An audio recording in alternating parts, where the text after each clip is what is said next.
Good evening, everybody, and welcome to the Joy of Paintin, episode 5. Yes, I am still here after 5 long episodes of actually painting. I cannot believe this myself. I've got a smile on my face going, I've literally managed to keep this going for a very, very long time for me, so that's great. Hello to everyone in the chat. It's lovely to see you all, whoever is here. Unfortunately, I cannot see who's in the chat for the moment, but I hope you're all doing very, very well. Yeah, so the week's been all right. Been a bit busy. It could be a little bit better, but you know, it's all right. It's okay. It's not too bad. You know, it's absolutely fine. So we finally have come to this point where we can actually physically say that we have almost finished Ludo. So as you can see from this little picture here, I'm going to move this over to the side. You can now see that we have pretty much almost finished him, and all we've got left to do is pretty much his eyes, and then he's done. But it does not mean we're finished, because there's a few more things that I haven't shown you guys what I've been doing.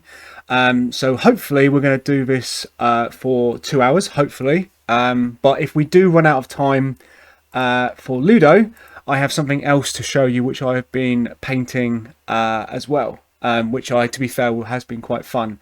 But I want to obviously finish Ludo first before I get onto that. So let's begin and show you what we're going to need, what we're going to be using today. So to finish off Ludo, we've got to do his eyes, and what we have here today is Bad and Black for the pupil. Yeah, I think yes. Yeah, remember you've got to apologise for me. I did not spend a lot of time. I didn't really focus on biology when I was a kid, so I think that's the pupil or the iris, one of the two. But it's there, and we've got Doomball Brown and Tuskor Flesh. Again, this is just going to be filling in the eye, because obviously it's got like a black eye with a brown kind of ring round it, then a black, and then a white bit for his pupil. I think I got that right. Yes, that's all that matters. And you can notice on the screen as well that I've zoomed in on the picture for Ludo's face, so I can make sure what I'm doing is right, because as you know, I'm very, very much perfectionist with this. So that's the pencil we're going to use today. We've got our trusty old wet palette from Red Grass Games, the first one. Yeah, the first XL one. That is going to be our workhorse for today, and as you can see, I've layered this on with different kind of stickers that I've had in the past. So this is from my DJing stuff, my Warhammer stuff, my Transformers, Element Games. Definitely check them out because they're really decent. And this orc sticker I got when I grabbed the new Gazcool book. So they had like a little bit of a felt on the top, and then use that to stick on it. So I was like, I'm stealing that and putting it on my wet palette. And obviously Broken Toad, because they're a very, very nice company, and you got Transformer light stickers everywhere. In regards to paintbrushes today, we're gonna mostly be using, I think, the detail brush. We're gonna go for a Winsor & Newton 00 Series 7, if you can see that there. This is only because I want to make sure I get these details to the T. If not, if I get a bit frustrated using that size, we're going to go straight to a Winsor & Newton 0. Again, these paintbrushes were recommended by Brush Demon early last year, so thank you very much again, Ben. I do appreciate that. And I think it's time, not to say retire, but I think the Broken Toad Series 2 brushes has finally, obviously we're not going to be using that today, and that's the first time in 1, episode 2, episode 3, episode 4, 5, about 5 hours we've used that brush. So I think he's definitely deserved some chill time. So that's all the paintbrush we're going to use, and then we've obviously got our mixing pot. I have yet to clean this water. It's still usable, but there is one other bit of paint I would use later on, water we'll use later on, but I'll get to that if we do get time. But at this current rate, I think we will have time. So let's start cracking out some painting, shall we, lads and ladies, whoever's in the chat. So let's get this open damn thing. There you go. Put that on there. And as you can see with the wet palette, before I move it to the side, you've pretty much still got all the paints that we've been using have still it's still wet, and they're still usable. So, you know, one of the best things about the wet palettes is just using these things, because they're one of the best things I ever was introduced to, and definitely I will recommend them hands down. You can get them from the Army Painter, you can get them from Red Grass Games. Heck, you can even make your own with a bit of sponge, a bit of greaseproof paper, and then a bit of water on top. But I just like to make things easy, so I just literally do it. I just do it there and then, just because, you know, I just like being lazy. So yeah, if we're gonna move this on to the painting, so let's move that to the side.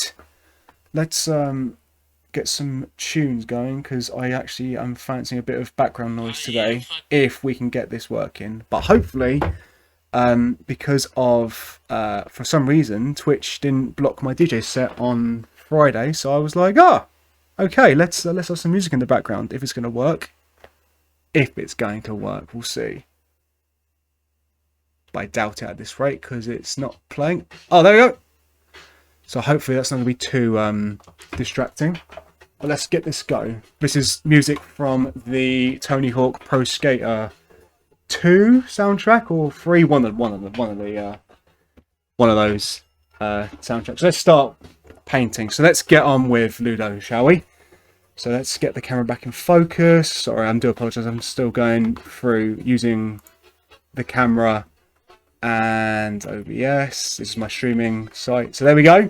So there's where it is in its all its glory. So let's get the paintbrushes. Where did I put the paintbrushes? Oh, there they are, on my very nice rack. Did I put them there? Yeah, 00. There you go. So we're going to start with, I think we're going to go for a nice base coat of, well, we've obviously put black on the eye, so we've got that starting base covered. So let's start off with getting Doomball brown on it. So it's not going to do much in terms of showing you the wet palette today, because you guys know exactly how the wet palette works. But if you'd like me to show you exactly how effective it is, or go to shot, please tell me, and I will go a shot to the to that camera, or that wet palette, if that's the best way to put it. Okay, so we're going to go with, let's start this off, and I hate doing eyes. I really, really do, because I don't like to mess this up. Because obviously with a bust,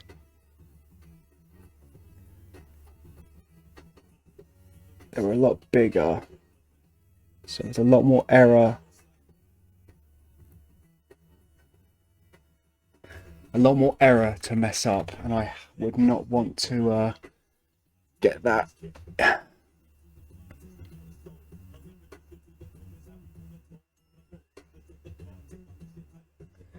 Oh, sorry guys, I'm just trying to get this in so I can get a bit of light, because I'm trying to make sure that what I can see is decent enough.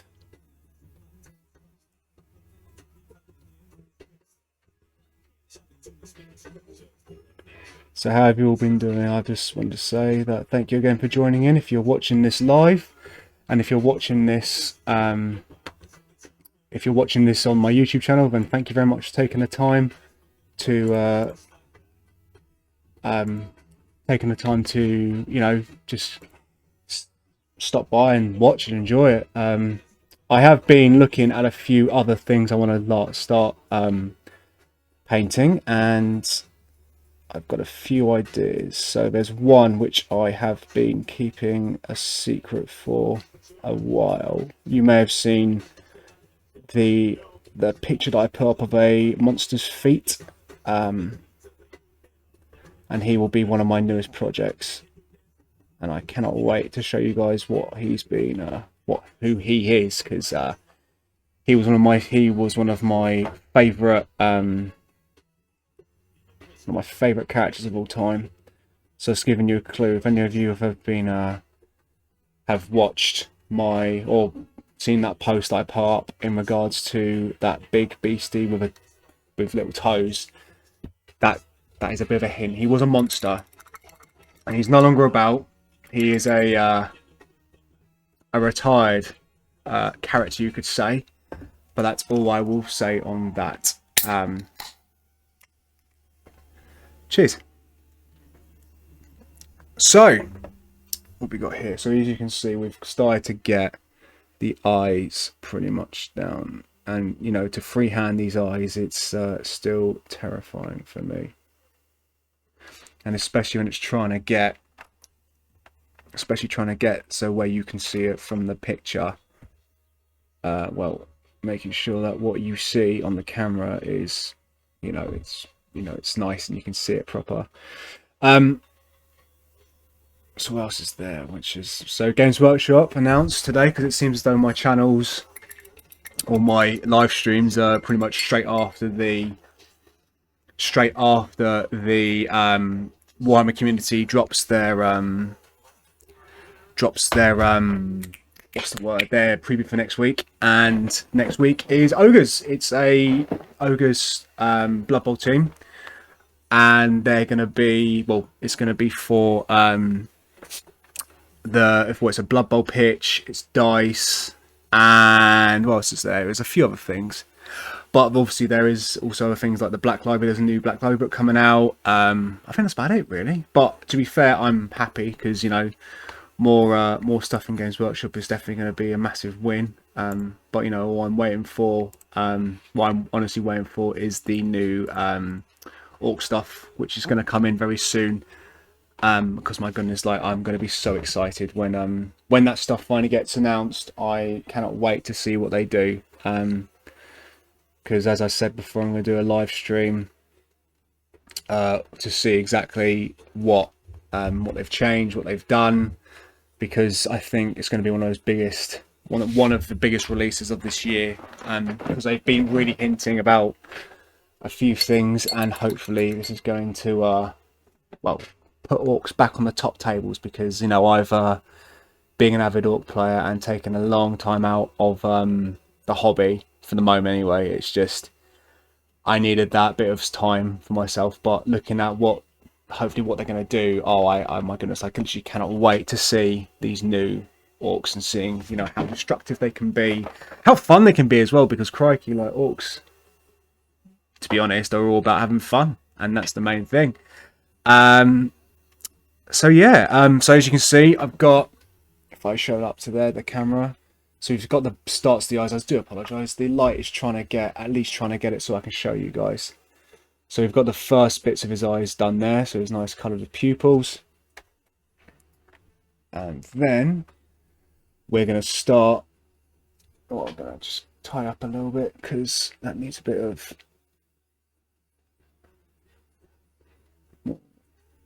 more spherical, that word.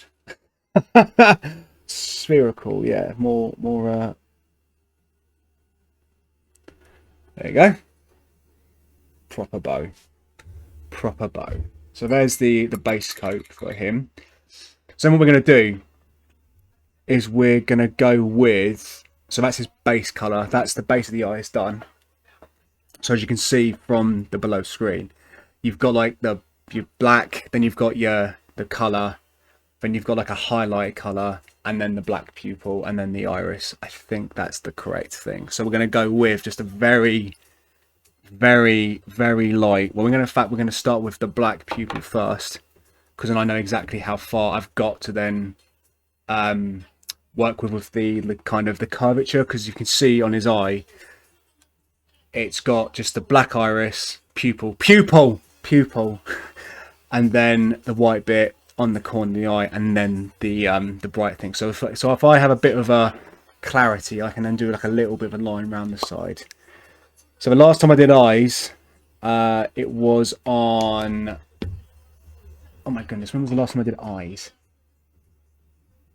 What was the last thing I did eyes wise?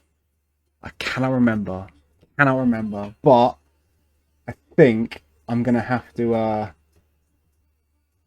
be patient with this one because I hate painting eyes. I hate them, especially on a bus, because as I said before, like the busts are so they're different. They're a next level. Like they're, for me, it's just all about learning and showing you guys how to, like, you know, do good for you, because at the end of the day, as long as you have fun with your hobby, that's what matters. So we're gonna go just in there, just a little, as closely as I can. Oh, okay, that looks all right to start things off.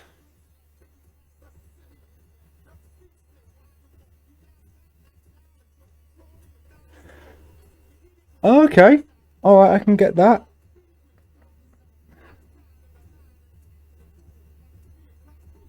Okay. All right, so he looks a bit demented, but he still looks adorable. He still looks okay.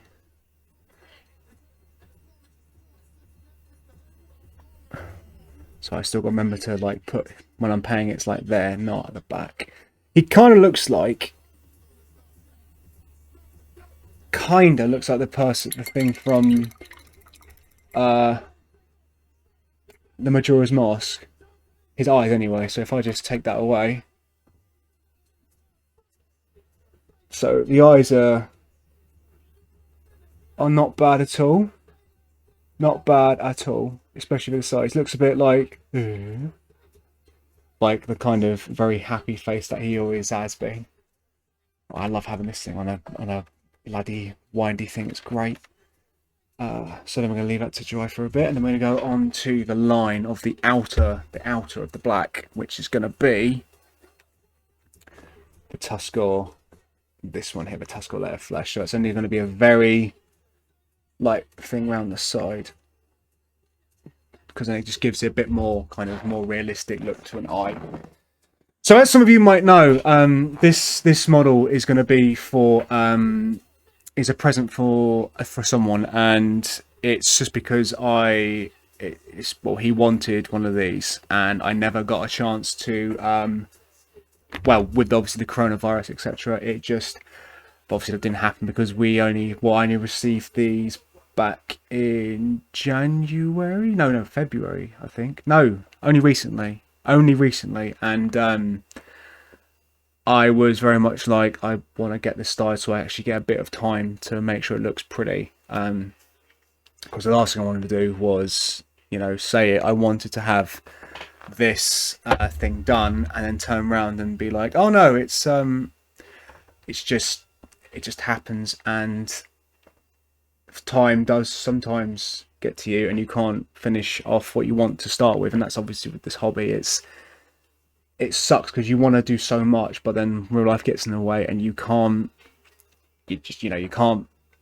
sometimes measure or balance both of them. Like for me, for example, I try, and with these little streams, it's making me want to try and get as much hobby as I can done. I have to say, in the past week, I have done so much hobby in terms of like painting and, well, just planning really. Planning on a few things, which one of them will be the Orc tutorial. So that I'm not going to live stream, but I'm actually going to make a video, and it'll be my first video that I've made myself. And so this could either go one of two ways, good or bad, but hopefully it should be all right. But we'll soon see how that plays out. But we're just gonna, again, try and find the time to get it done, because I just have no time at the moment. So with these 1 hour sessions or 2 hour sessions in Sunday evening, it helps so much. So by now I think that the eyes are dried up for Ludo for now. So let's get this Tuskor fur go around the side, round the eye, I think. Yeah. Could that smell though? Yeah, I tell you what, the one thing that I loved about how I because I'm listening currently to Heaven is a Half Pipe in the background, so I don't know if you can hear it, just because of it just makes it a little easier, so a bit more chilled out, I guess, in my eyes. But like I always kind of imagine myself or people. I remember one of my friends ages ago when he first met me was like, "You look like the kind of guy that smokes," and I'm like, "No, I don't smoke the that certain herb, just because it's not my thing. It really isn't. I mean, I did it once, a long time ago when I was big, Jack. When I was big. But it just gave me headaches, and I was like, no, you know what? I'm happy having cigarettes. I'm happy with cigarettes. But obviously, I've kicked the can in with that, but it's it could be worse. I mean, I do miss smoking. That's one big thing I will admit to. I do miss smoking because it was just a nice thing to do. So you stick this kind of music on, painting, and then just have a cheeky cig while you're painting was perfect. It was great. So I have to just get close for this one. So it's just trying to get the angle for this so I can see it. But this damn gloss, I just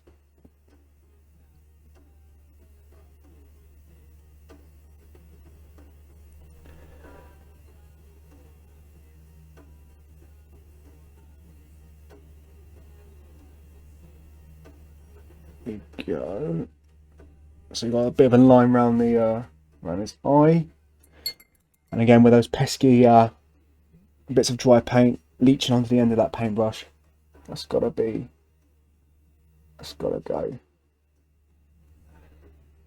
And then the other eye.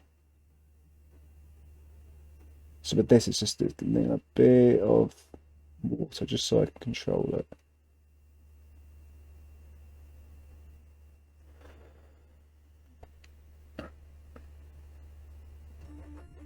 There we go. Just needs a bit of more definition with that because at the moment it just looks very watery and we can't have that now.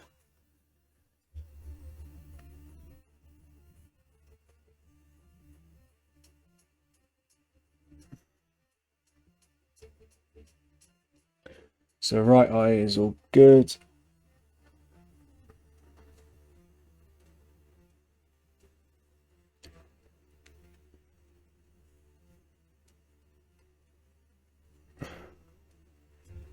Looks quite demented, not gonna lie. Slightly demented, but it's alright. Gonna try and put that there so I can get a bit more. There we go. Trying to get the right angle still every damn time.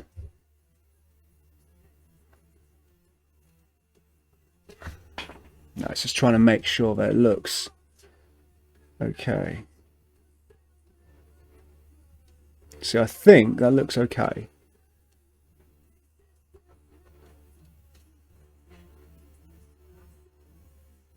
But I'm just trying to see if it just...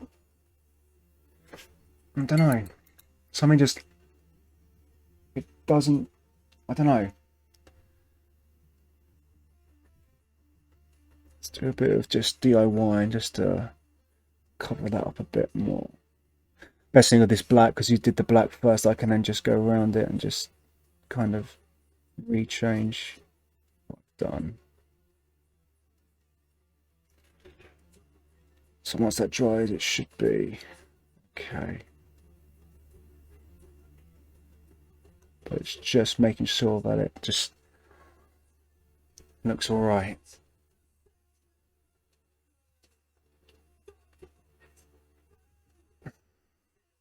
Okay, all right. So this should be okay, I think. But always gonna see how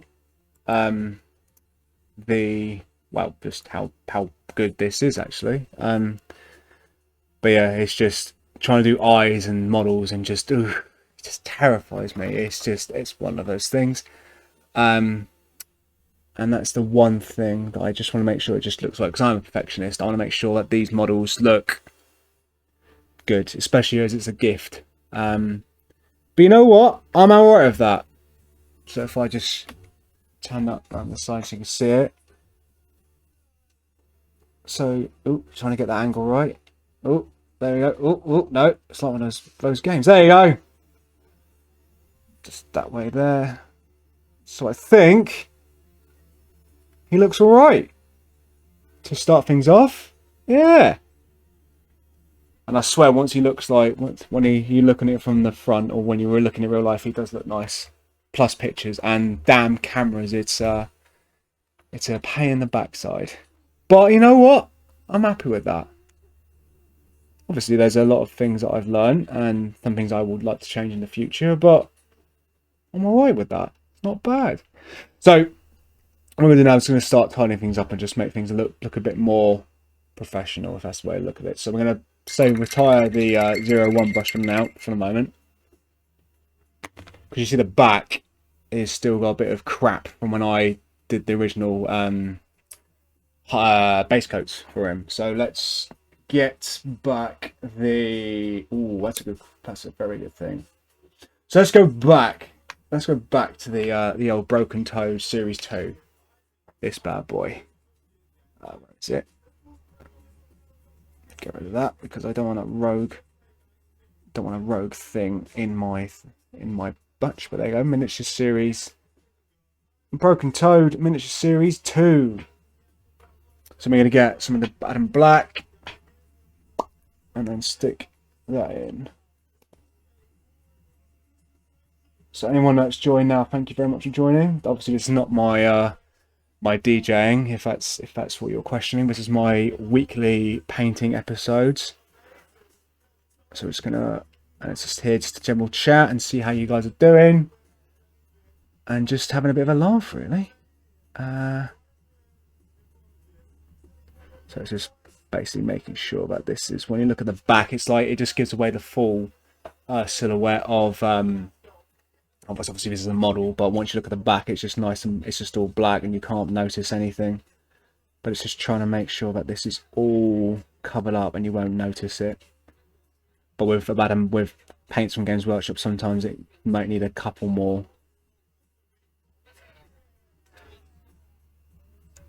To what's up? To what's up? To what's up?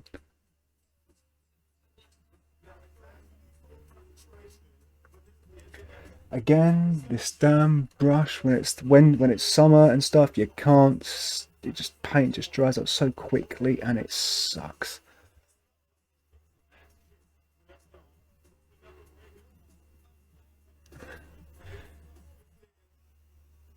Yeah. And there we go.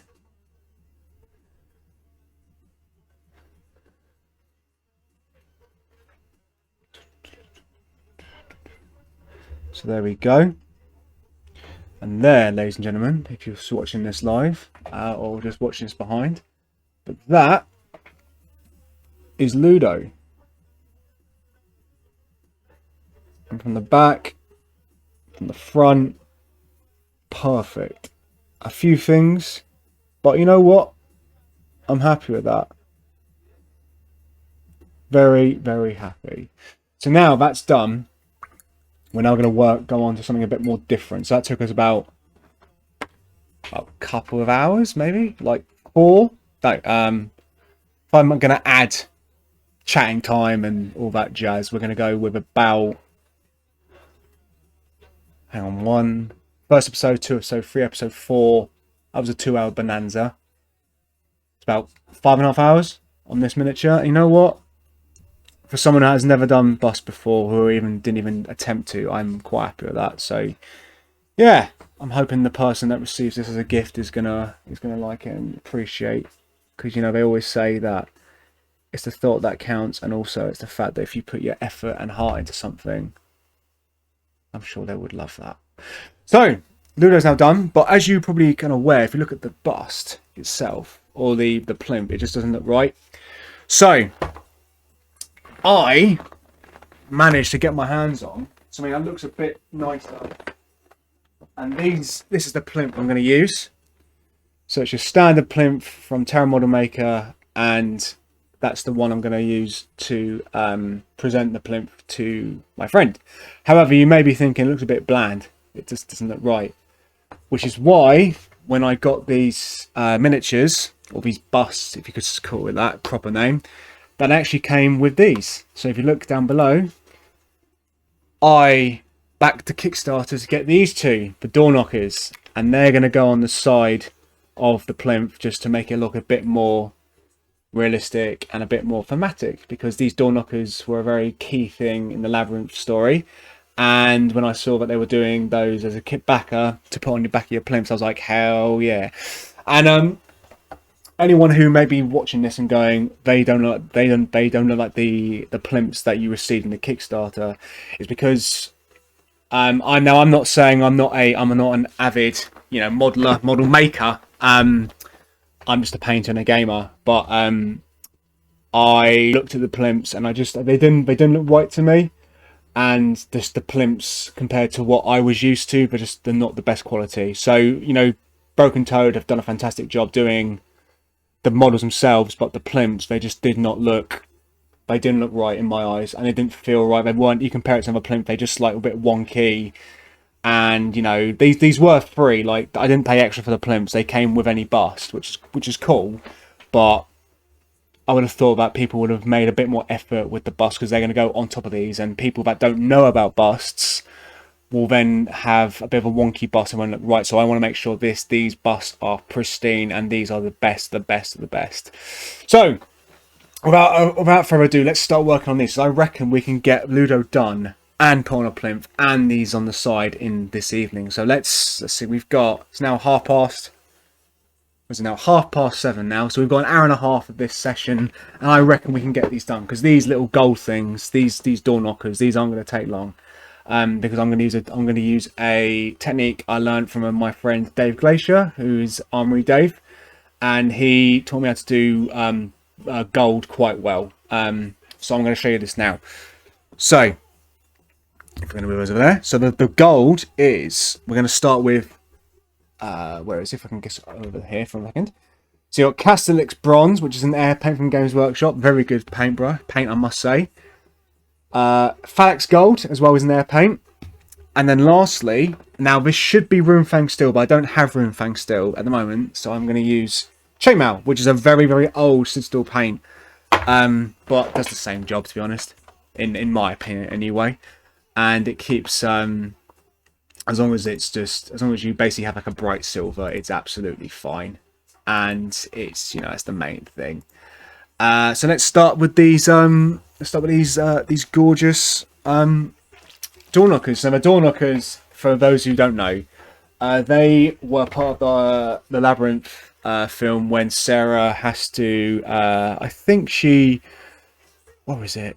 There's literally two doors, and she has to choose between one of the doors, but one of them on the right you see can't speak and the other one can't hear, and it is quite funny, I have to say. Even now coming up to my 30s, it still makes me laugh just how both of them just speak to each other and just take the mick out of each other, really. And then when Ludo basically puts the ring in his mouth, oh, it's adorable, it's great. Oh, one thing I was going to say, so with metallic paints, I personally would not use the same water that you use your normal paints, because if you do, the water obviously will have a bit of that kind of shiny tinge to it, and it just doesn't look the same, and it might contaminate your other paint, so don't do that. So what I would just use is a little shot glass, just a little shot glass with water in it. Just use that for my metallics, and that way I can know exactly what is the main water I'm using, and then what's the metallics. So let's start by literally just slapping both the door knockers with Phalax Castellan Bronze. So I'm going to start, just double check in my book, just to make sure that this is the right sequence, because I'm a very notorious forgetting what I paint, and so I've got to write things down. So it's Castellix Bronze. Yeah, Castellix Bronze is the starting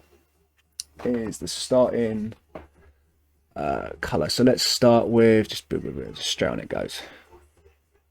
So with these oh, there you go, there's my hair just falling out my head.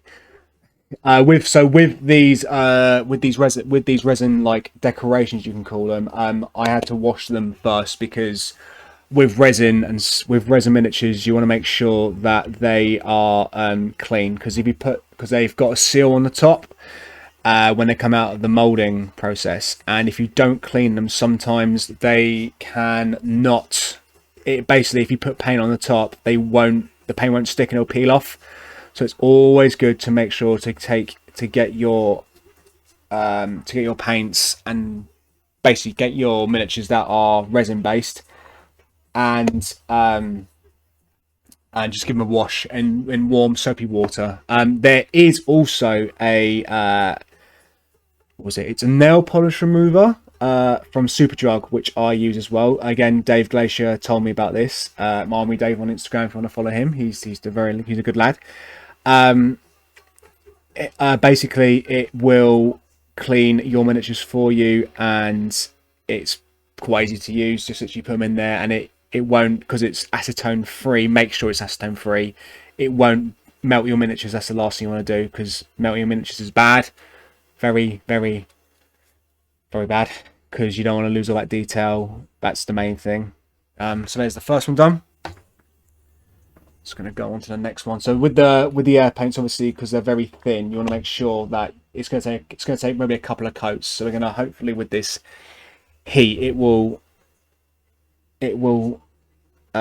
dry quicker. But that's probably why, because I added too much water to it already. That's the one thing with air paints. They definitely have they already kind of watered down for you, so you don't really need to what's the word? You don't have to water them down a lot, but obviously it's just my habit, especially because they're on a wet palette as well. So it's better to just do a couple of coats on this. So this is a bit frustrating because it's currently on a bit of blue tack. So hopefully that should stay.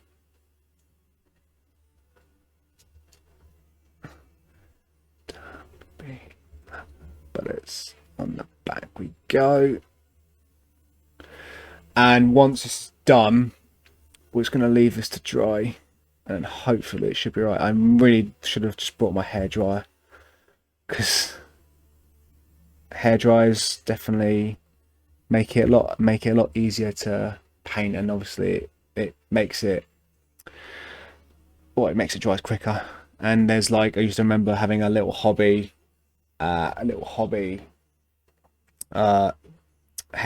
in the store, my local Games Workshop, and that was handy. I tell you that, very, very handy, because then you can just literally use it and then make sure that all the stuff is done, and you don't have to worry about. There you go. The one thing about using blue tack, because it means it can just. Oh, thank you very much. I appreciate it, dude. Lovely to. Thank you for coming into the chat. I do appreciate it. Sunzoon9791. Thank you. I appreciate that. Hope you've been all good. I'm just trying to keep this. Oh goodness me. I just want this to paint. I want this to dry. But it's just a pain in the backside. I should really maybe not have put this on a wet palette, because it's just gonna keep the paint wet, and I just want it to dry quickly. But at this rate, I might just crack open my other paints and see what else I can paint. Do like a multitask session. Oh, there you go. Because obviously with this heat, it's bloody hot in here. But okay, those two have been done. Base coats. Let's put that away. So we'll leave that to dry, and then we'll go back to that. What we can do is I'm going to quickly get the fan. 1 second.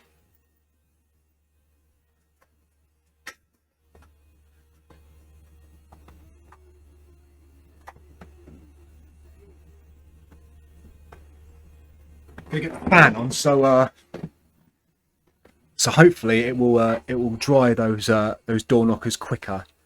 Let's hope.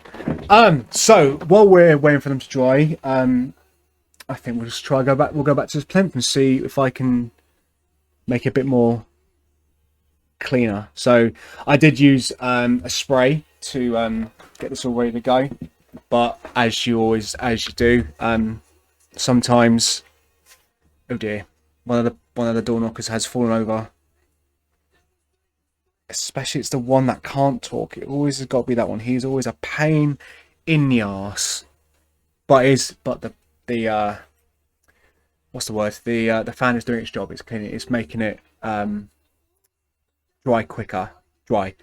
So what we're going to do is we're going to go to this little plinth here, and we're just going to just look at it and just see what I can do just to make it a bit more presentable. Because again, I just want to make sure this is all like, this is clean, it's nice and flat, and it looks proper basically. So we're going to go back to the Abaddon Black. Where did I put it? So it's over here.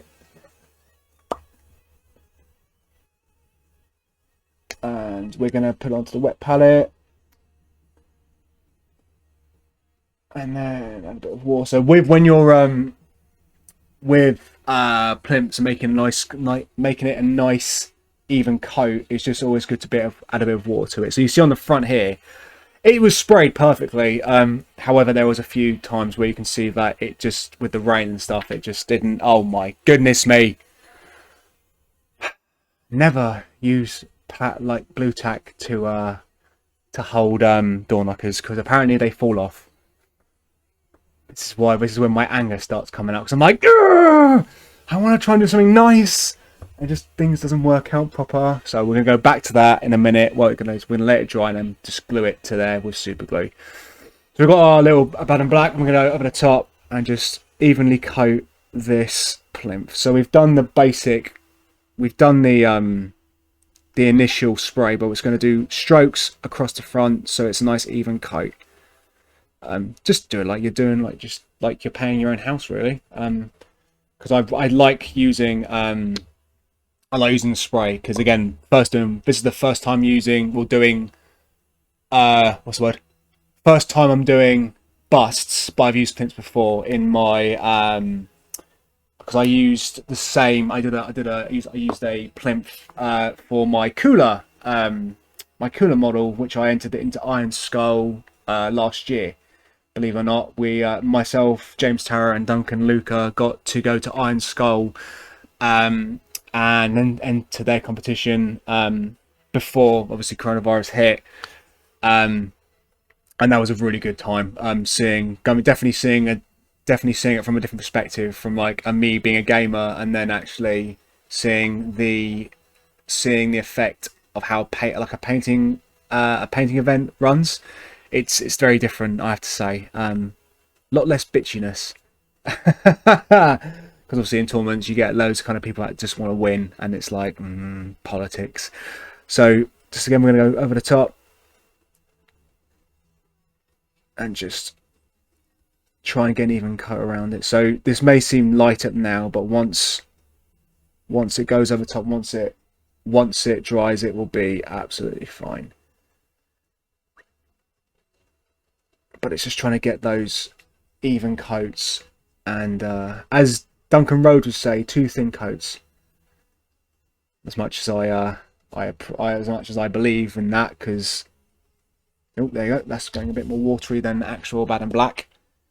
So we'll go back, add more water to that. And literally my hair is falling out. I can see pubes coming out of my hair. How Bob Ross had a perm, I do not know. I just couldn't imagine him painting like this. Not a chance. Not a chance in hell. So these model holders, I won't say what people call them online, because obviously that's well, that's not the they're not people don't, well, some people in the community like them, some people don't like them, but I actually do like these. I like these these holders, because you get a firm grip, and then I'm not going to try out now, because knowing my luck, I will try and shake it, and then literally the bust the thing will fall off. I'm not risking that. But no, I like these. These holders are really fun. I really rate them, and because I am notorious for when I'm painting and touching the model, as you guys have seen in the past.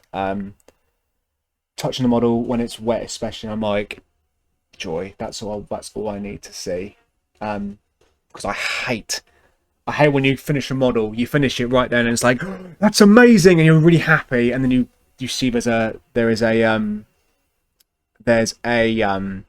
thumbprint on there, and I'm like, oh, you fucking bastard.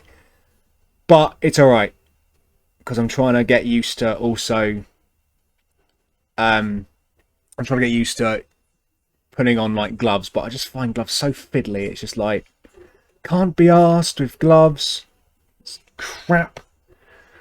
But that's just me. Because I've got an airbrush and I haven't used it yet, but I've got one of my creatures or my future products, which I will be showing off soon, if that's the word to use. Yep, that's fallen off, but it's okay. I'm going to put that back in there. So let's give it a bit more of an extra hold on the wrist. And luckily, there was no fingerprints. Thank God for that. So there's the plinth now is a bit more evenly coated and a bit more, well, professional. So I'm going to put that to one side and let that dry. Get that brush a quick wash. And then we'll go back to our knockers and see how they're doing. Oh, yeah. So knocker's doing all right. We'll go back to the other one. At least he fell down on his arse. So we're going to take the blue tack off. I'm going to just glue that onto the back because I don't want these falling off. So I just use a standard. Don't try that at home, because trust me, getting super glue in your mouth is not pleasant. I can definitely assure you, it sucks. So I'm going to use that, and then I did have some activator somewhere, but I've misplaced it. Yeah, there you go. That's cool. That ain't going anywhere now. So I'm going to quickly go get my activator. If I can find, there it is. So activator, if any of you don't know, activator, it's just a with the super glue, it just basically makes it instantly bond.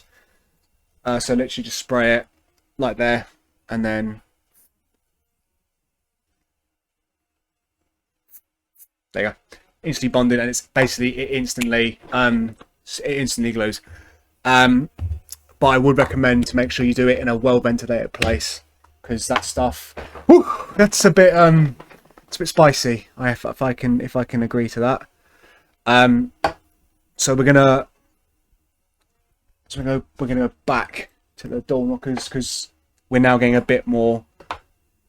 They're getting a bit more cleaner now. Cleaner? No, we're not. We're looking cleaner. We're looking more drier. If that's the word to use. Yes, drier. I'm gonna also get my nipple out. Not that nipple. We're going to go for this one here, the paint shaker, because this might be why the paint's not going on the best way. Because this is a test tube shaker, and I was told that this was actually quite handy to use if you want to, if you want to shake your paints up. So rather than just looking like you're going like that all the time, you just basically just use that, and it works quite well. Obviously it's a little bit expensive. I think I spent 95 quid, I think it was, on eBay, I think, from a shop, and I was like, oh dear God, there we go, it's going on proper now. So that's me being an idiot, not bloody shaking proper. Always shake your paints. Always give you a good shake. And again, just it makes it a lot easier and a lot better use, because I've the amount of times I think I've used in the past where I haven't shaken my paints properly, and oh god, the gunk that comes out is horrible. It's like shit, absolutely atrocious.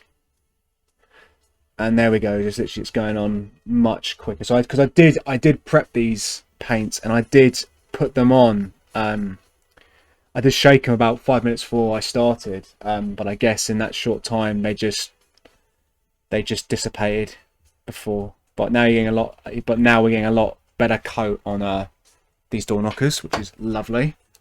Yeah, it's one of those things where I've never really used. I don't know, like I like having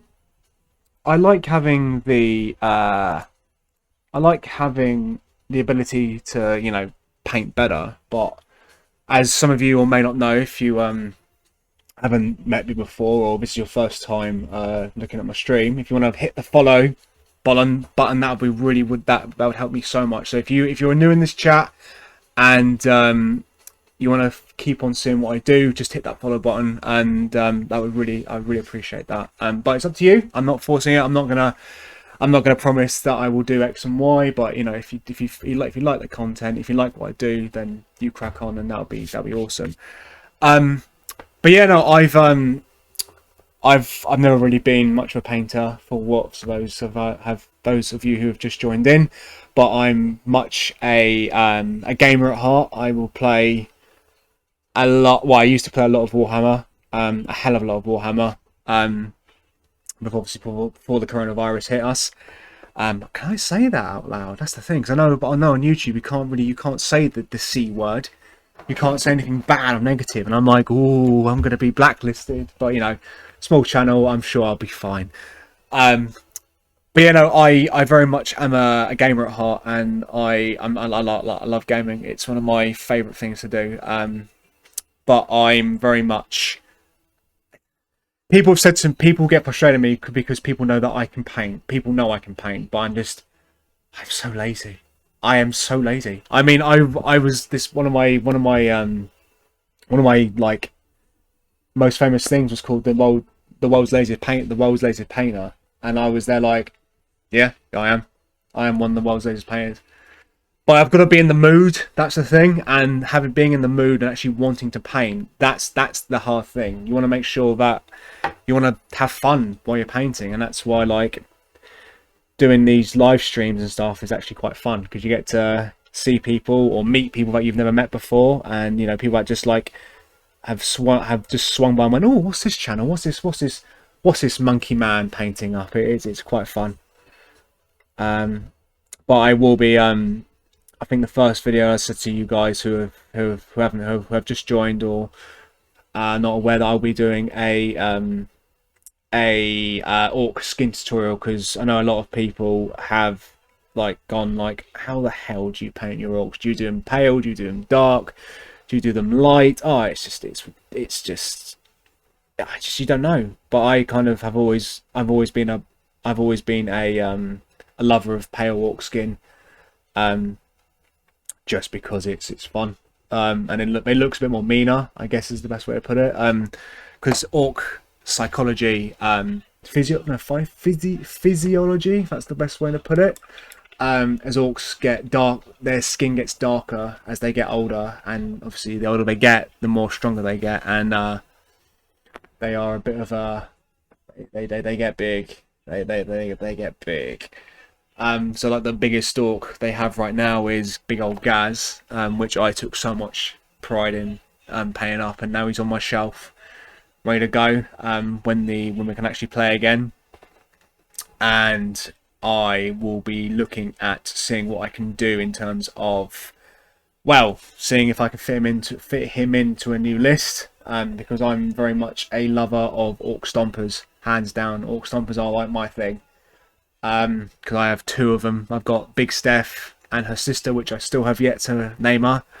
But I think stompers definitely have their place in an orc army. But I mean, I can't really talk because I took to a tournament once. I walked up with a stomper and 2 kill tanks, and that was an Lord of War detachment. I was like, yep, that's my army. That's my army. 3 Lords of War, no infantry, nothing. It was just literally 3 massive tanks going, come get some. And I made a lot of friends that weekend, I have to say. A lot of friends. And it was fun. It was good to see. Like, it was really good to just show that orcs can actually do some decent damage if they want to. But you know, it's all about having fun, and I've kind of agreed to see. Well, I've kind of realised now that having a lot of orc horde of boys is really, really fun. But again, it's just the painting. Oh, just painting. Like, I am not looking forward to painting 100 and... Well, the ideal amount would be 120 orc boys in one list. What does Sun Tzu says? It lacks the 10 mega knobs, but it's a good while. Yeah, hell yeah, but it is hell fucking yeah. Now I do own 20 mega knobs, and again they're in my to-do list, my orc to-do list, because the original plan was to basically get Gaskell done, and then find out, like, basically focus primarily on orcs. So 40k now, you will only see me playing with orcs, and that is it. Because I've had like projects like Grey Knights, Space Marines, Primaris Marines, like how I got Indomitus last year, opened it up and was like, to the side it goes, and I didn't even do anything with it. It will sit under my bed for a year, not being touched, until I was like, right, I need money, let's set it off. And I was shocked. I was absolutely shocked when I saw that that they were selling, Games Workshop were selling the characters for 95 quid, and I was like, "You what? How? How is it? How is that much? How? Why? How is it that much? 95 quid for like 5 or 6 Space Marine characters? That's insane." So I flogged them for about 75 quid each, 75 for 2 of the Space Marine sets, and I was there like, yeah, that's fine, because it's just, I'd rather have someone use them rather than and not have them literally sit under my bed doing absolutely jack all. But you know, I've seen my friend James French. He rates the 10 mega knobs of death, especially in the teleporter or the jump. Because I love the image of literally an orc war boss going, we need to get over there, and literally just bonking ahead of a weird boy, and then going, no, okay, off we go, we're going to jump over there, and then charge into combat. And let's face it, 10 mega knobs is 10 mega knobs is hard, like really fucking hard. They will fuck you up with their power claws. They will literally get into combat and rip you to shreds. That's what I remember. My apologies, I'm very, very sleepy. But I think what they can do is it's definitely a shock trooper tactic. But I think I definitely think what they have their place in.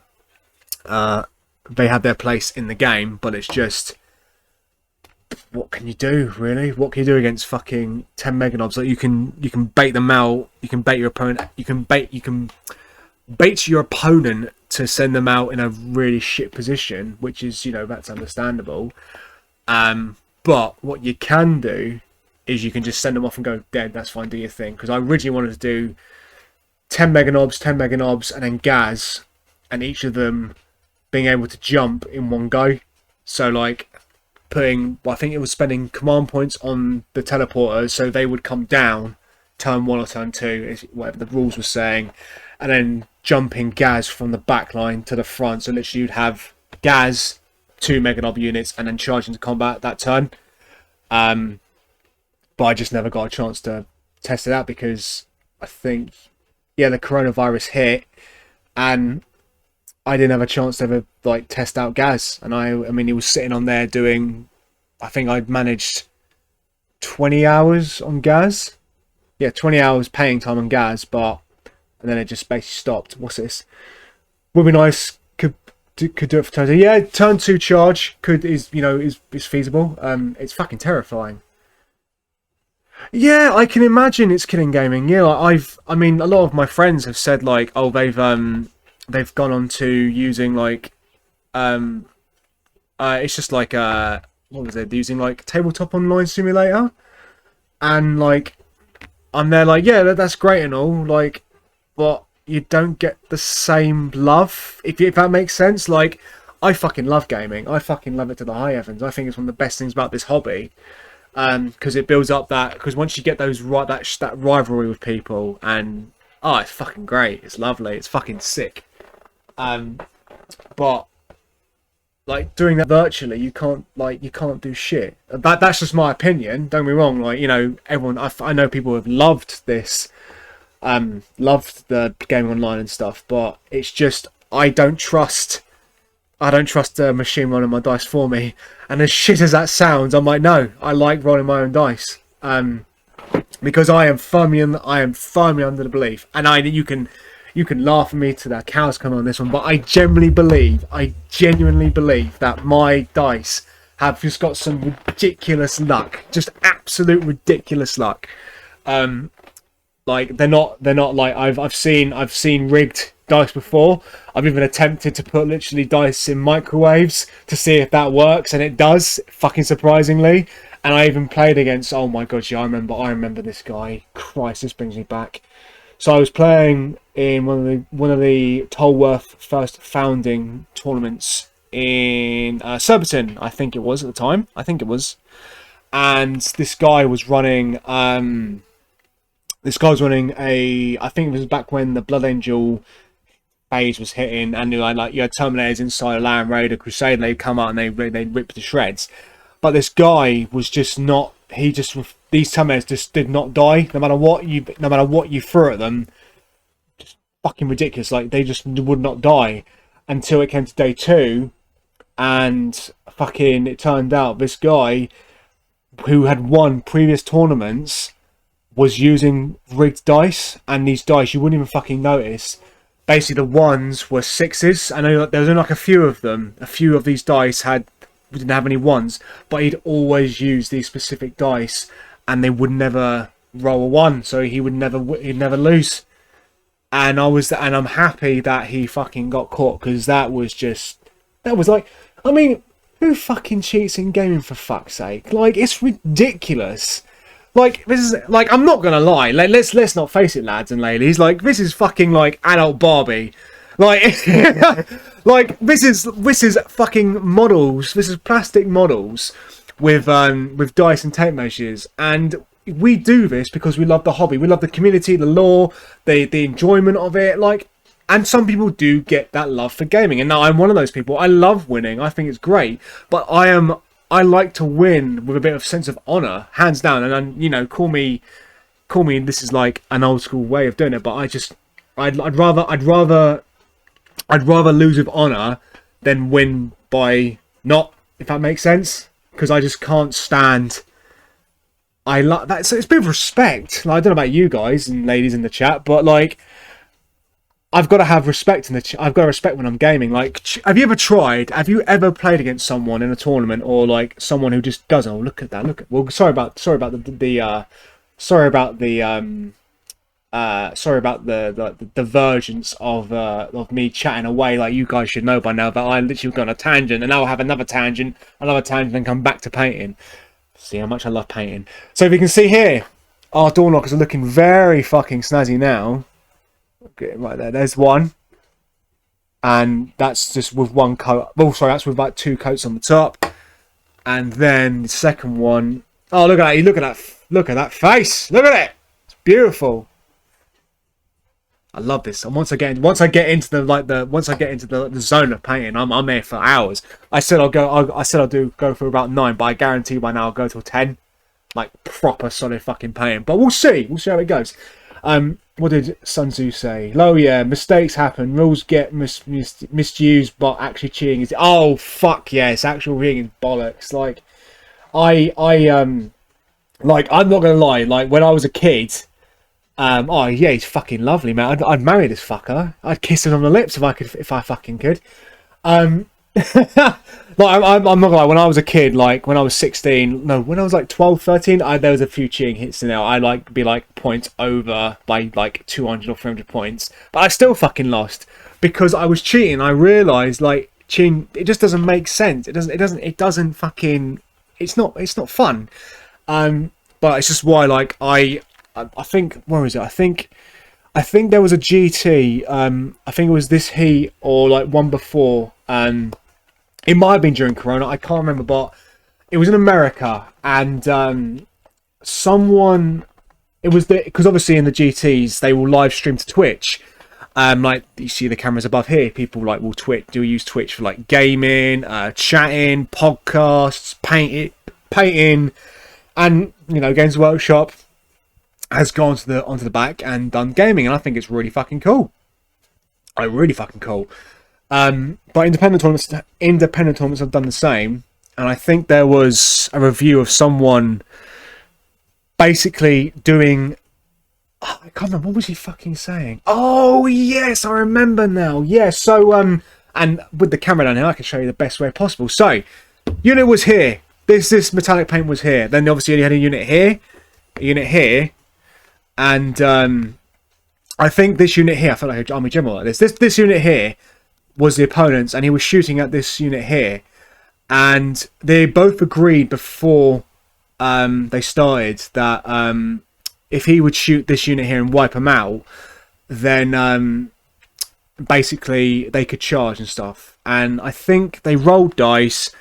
One of the models got knocked back a bit. I don't know why. He just got knocked back, and you know, they measured it. They measured it before. They were still in charge distance, and yeah, he basically turned around and was like, "Oh, I'm going to charge now," and then he was like, "Oh no, you're not," and they were like, "You what?"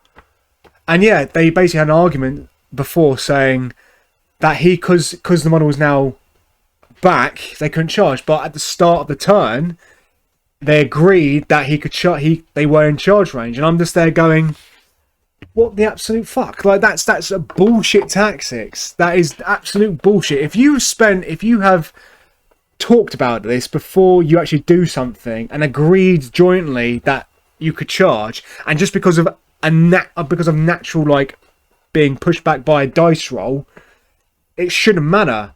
But this like caused a fiasco, and not so much like you could say it was upright cheating, and I would call it upright cheating.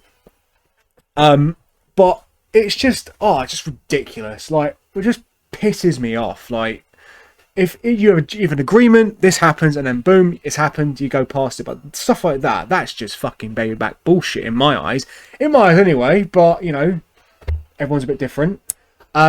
So I think now, lads and ladies, that you can see here, the knockers are looking quite particularly good. So let's start off with the next level, which is going to be Phalanx Gold. So here we go, and this time we're not gonna fuck about. We're gonna get on with the shaking boob, as I will call it now, and we're gonna give that a shake. And there you go. We're gonna go on to a bit of. We're gonna switch up the music from now on because I want some slam dunk. And I'm sorry if you guys can't hear the music, but I just last couple of times I've done this without music, and you know, it's been fun, like chatting to people and on here and stuff. But I like having the background just some music. So we've got the Phalanx Gold. We're going to put this onto our wet palette. Oh my goodness me, that is a bright gold. But hopefully, because it's obviously watered down, it's going to go over the top and make it a bit more, so you can just kind of see. It's going to give a subtle gold, I guess. But I can't remember, in all honesty. It's been such a long time, so we're just going to layer it on. Because with the gold and stuff, it's just... Because I think what I'm going to do is after... There, look at that!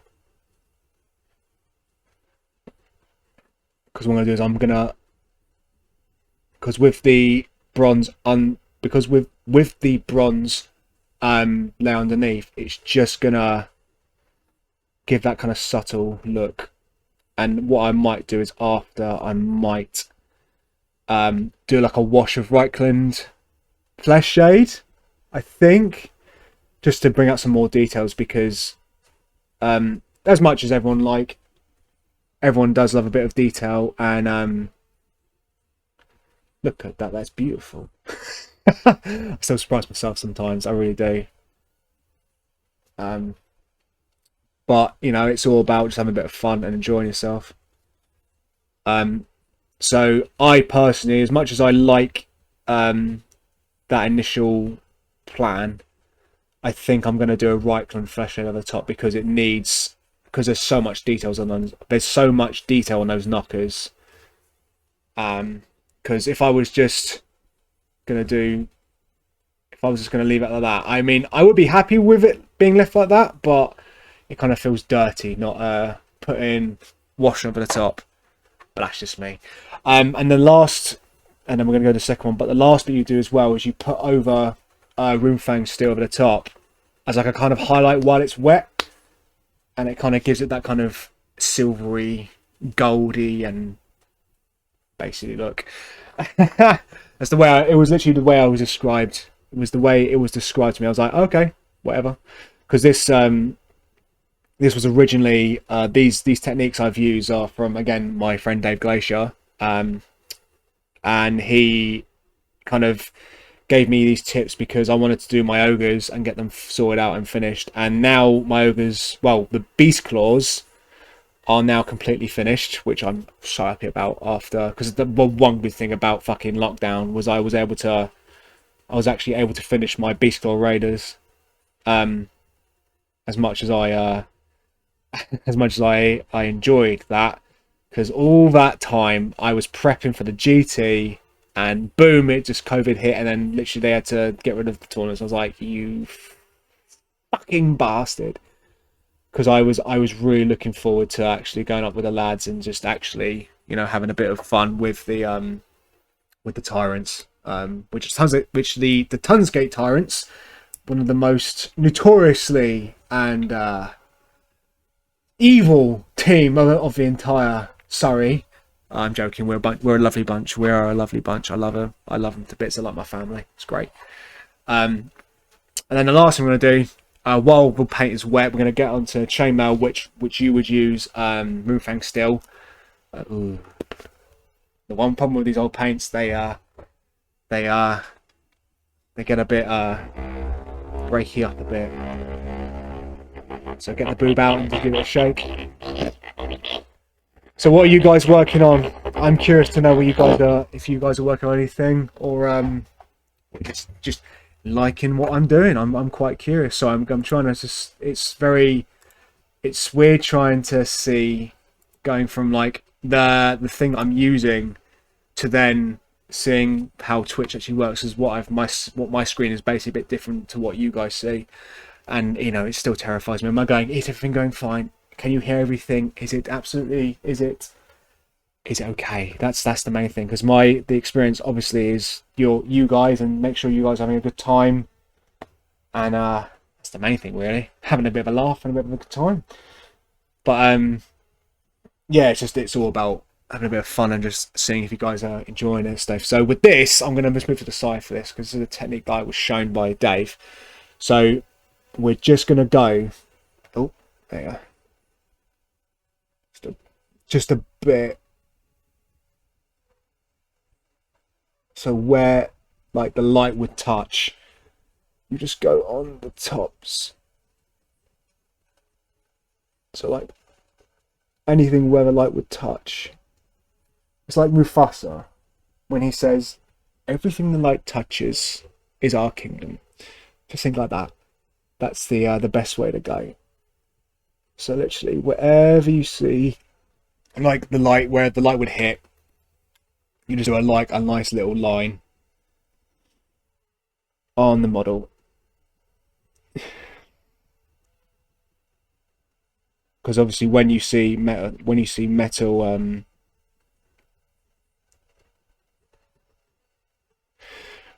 reflect, it's got that little shine, and this is what this technique is trying to imitate.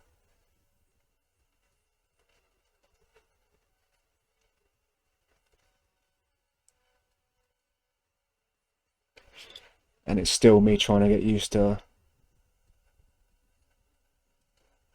this technique, because I haven't used it really a lot. You know, fuck this brush. I'm gonna go back to the 00, I think. because that way I can actually control the room fang steel, the chainmail.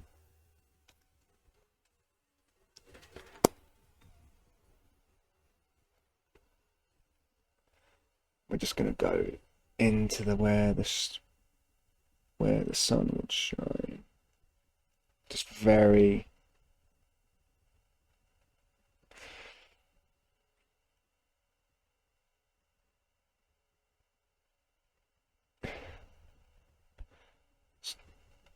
That bit down there. It's just like, how can I put it? It's like extreme changes from like from one bit to another, because with gold, like I said, like you're going to have those bits where you're going to see reflections and it's going to shut off and go boom silver, but it's only certain things, and because where this is going to go on the plinth, where you'll see as well coming when I'll show you when it's done, it's just going to get little reflections, so it's where the light would touch. So I don't know if you guys can see that, but it's just, as you can see from there, it's on there, like on above his eyes, and just where the light with the sun would touch. And I'm going to do a bit of white and flesh shade over the other bits just so I can get more detail out. And to be fair, I think once it goes over the top, it will give it a bit more of a, you'll see the details more. But I think I'll go, like, looking at this model now, like I wish they did the door knockers as a model themselves, not just as decorations. I think that'll be really cool to see them. So that's the one door knocker done. Let's go on to the one that can't hear. I would say the cat one, because it looks quite cat-like. So I'm going to move that above there. But just again, trying to get this so you guys can see, but it's not going to blind.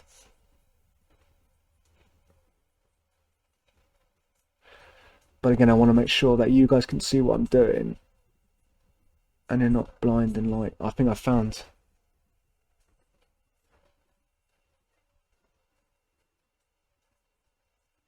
There you go. It's like, no good. Can't hear you. I love that bit from the film. I love it. This is why when they announced the door knockers were a extra, I was there going, yep, they're mine. They're absolutely mine. I'm definitely going to be getting those, because I think they are very, very fun. But I think I grabbed, how many did I have? I think I grabbed 3 sets. I think I did. I think I grabbed 3. I think I grabbed 3 of them. But I'm trying to think now, like, what else I'm going to use them for? Because I was going to use, because this one is this bust, as I don't know if you guys are aware, I keep saying, because you know people drop in, drop out, but this is for a this is a gift for a dear friend of mine, because he wanted these miniatures, but he's not a hobbyist himself. So I thought to myself, what's the best thing to do but just paint him up one, and he'd be like, there you go, it's done now. You can have that, and it's not gonna, you won't you can have to thank me for this because I know you wanted it. So there we go. Let's there we go. So you've got your 2 door knockers, the one that can't hear and the one that can hear. There you go. So one that can't speak, one that can't hear. Again, the quality of this, I do apologise, is trying to get it in focus. I wonder, hang on, so I do apologise guys, I'm going to try and do something with this. Video, camera control, turn off the focus. See if that works. Oh no, that made it worse. Let's go to configure video again, and then we'll go back to autofocus. Because just go that to boom, boom, boom. So that might help a little bit. So I do apologise, guys. But again, these pictures will be up on my Instagram and stuff when you get to see a chance. So there's the two door knockers, and they look pretty nice. To be fair, I do like these little painting. So what I'm gonna do is I'm gonna get my little doohickey. I'm going to get some light from flesh shade. Because, you know, as I always do, I forget where I put paints. There we go.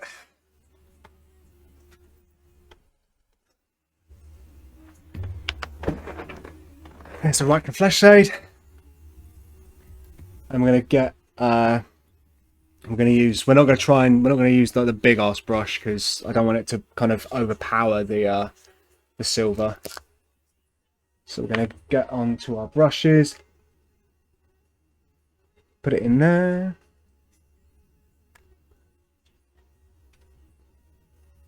There we go.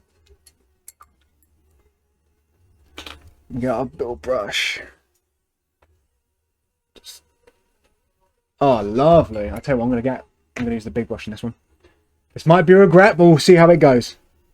So we're going to layer that on.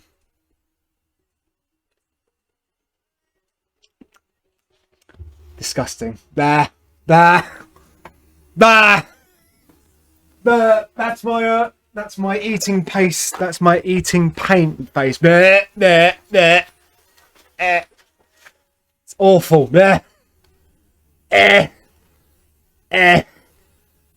hate the shade taste. I've been a lot of paints in my time, a hell of a lot of paints, but the oh god, these shades they taste foul. They absolutely taste foul, and I'm just like bleh. So I'm gonna layer that on. Look at that, that's beautiful. I think the one that can't speak is the one that I think is my favourite, hands down, because this is bringing down the colours a bit, so it's kind of glazing or mixing all together. So we're going to get that subtle gold look, and also it's going to look proper, kind of that old metal. If I'm gonna agree to that one. So there's that one there. Go back to the right blend, put more in there. Oh, and I think because obviously the paint was already wet, we've mixed up a bit of there, but it's fine, because once that goes to the top, you're not going to fucking notice. Especially because it's all metal anyway. And I think I'm gonna add that to my collection, as in terms of how to paint gold. Literally, then layer the fuck out of your white and flesh shade. Another perfect painting tutorial with shades. Okay. And there's the two door knockers. Shaded up and glazed. So we're gonna just see sometimes there's like excess bits of crap, which is like the bits where the paint has pulled, and we don't want that, do we? We don't want pulled. Again, I did it again. I'm so sorry. I hate the taste of that paint. That ink. I hate it. Wash it first. So we're just gonna go over the top with these and just basically try and get rid of try and spread it around evenly between the miniatures, because the last thing you want to do is just have excess ink or shade, if that's the best way to put it, on the miniatures.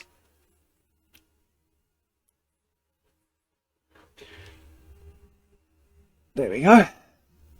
So we're going to put that to one side. So there in their full glory are the door knockers, and that was a very quick half an hour to do metal. Yes, I'm sure I can do more, but what I'll do is I'll try and leave that to dry, because obviously when the shade needs to dry, because I want to touch that. So I'm going to put that in front of the fan and see how that goes. Goes. In the meantime, let's start prepping Ludo for his final his final position, if that's the word to use. So we're going to get out the plinth, what we were going to use, which is this one here. So now with the what's the word? With it's now done, it's now ready to start put on and base mounting. So if you guys will see me for 2 seconds, I'm just going to nip to the toilet and I'll be back in literally a couple of minutes. So please hold.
Hello again.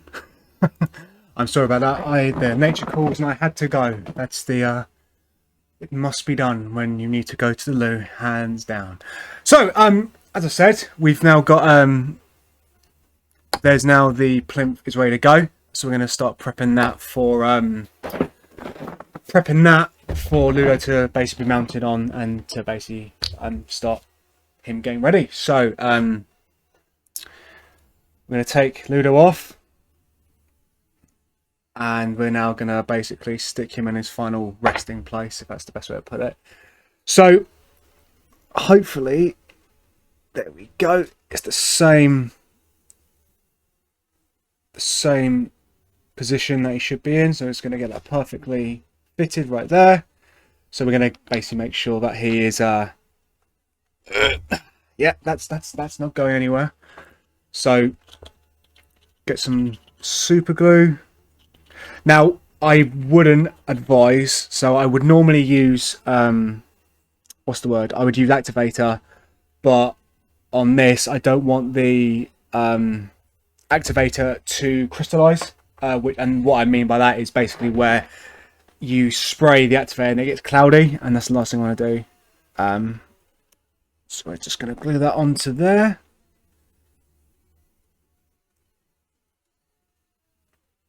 And then what we'll do is we'll give that a couple of minutes. Oh, that was close. Just make sure the back is straight as best it can be. So his face literally lines up with the front of the plinth. But yeah, looks quite nice, doesn't he? I'll move that to the side so you get a proper nice look. But yeah, that's the that is the kinda almost finished Ludo. And I have to say there is a real, it's nice when you see something like that done. Again, like, this is my first time doing a bust, and you know what? I was worried so much about doing this, because you know you spend a lot of money on these busts. You want to make sure that these look the tits. I'm happy with that. So we'll get that finished. We'll get the size done in a minute. So hopefully, I'll our little... Oh no, they're still going. They're still drying, so that's fine for the moment. So, I know I said we discussed that if we had more time, I would go into something a bit more different. And we are. So we're going to go something a bit more different. It's going to be a bust as well. But I'd like you to meet Gerald. And Gerald is a plague bearer. Gerald is a 3D printed plague bearer bust, which Duncan Shadowluca has made. And I did what you have seen here. It was in two, well, basically just under 2 hours. So you had, so if I just direct you with what I've done. So the skin was a accident, actually. It was a very happy accident. But I started doing base coating it with, I think it was Rakov flesh I did. I think. We're going to go with Rakov flesh. And then I accidentally dropped the contrast kind of camo green over the top, and actually it turned out a lot better than I expected. The brown was a Rhinox, what was it? It was Rhinox hide, and then the eye was, I had to make the yellow, so it was brown and with flash itch yellow, and just kept on mixing until I got to a decent standard. A slit for his eye. This tongue was Screamer Pink with a red,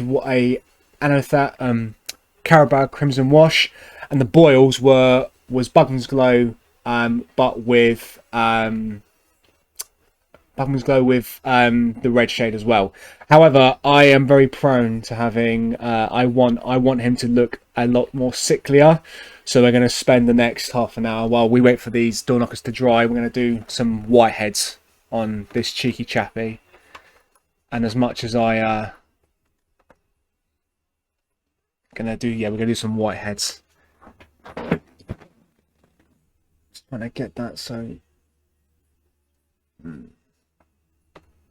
go above, so you guys can see a bit more better view of this. So we're gonna go with.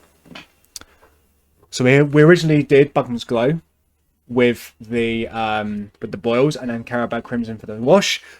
But I'm now going to use, because obviously if you guys know whiteheads, they just look fucking atrocious. So I'm going to go with Bugman's Glow, but I'm going to highlight it with Flow and Flesh. So I'm going to mix it up and just do some gradual highlights, and then the final highlight would be a white, and then we're going to do some like some gloss varnish on the top, so it looks really like liquidy and just sickly and horrible, like proper nasty and gnarly, the way that Nurgle would be with his loyal servants.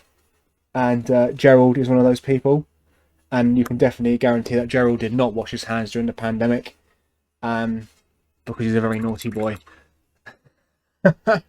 But he gets to spread plague, and spreading plague brings him joy, and that's what makes him happy.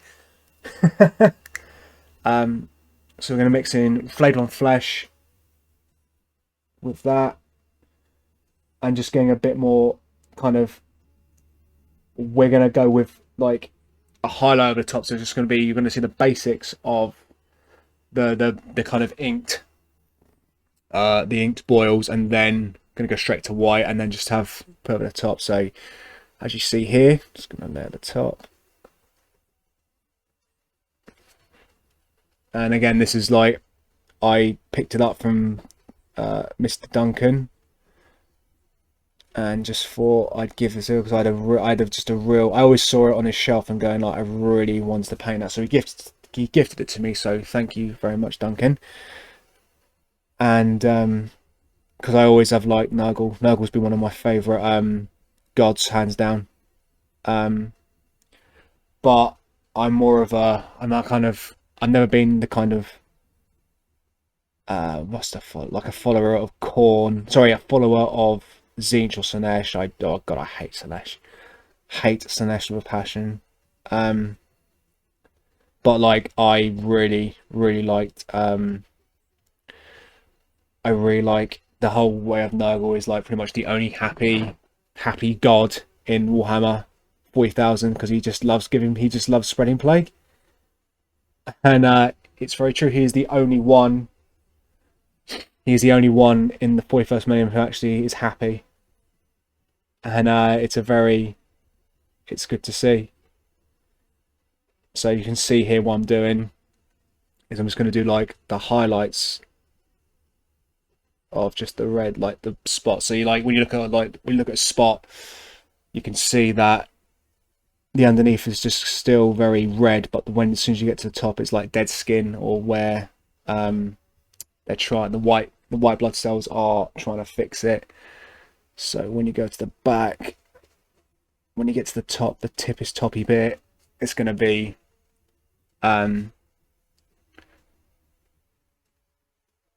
it's just going to look fucking revolting, if that's the best way to put it.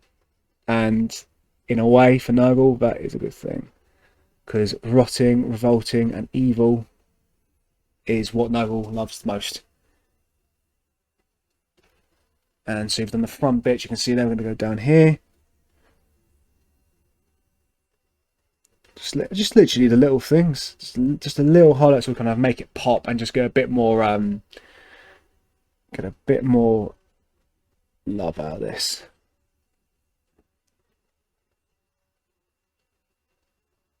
Go to there, go to the side of his head. So I'm going to rest my pinky or my finger here so I can get my brush a bit more attention. I should not do that, I know, but it's how I paint. And there you go. The revolting white heads coming out of his arse. His face! Unless literally you could say that his face is his arse, because it is revolting. It is absolutely revolting in all its glory, if that's the best way to put it. So then we're going to go to his gums. So with the gums, we're just going to do a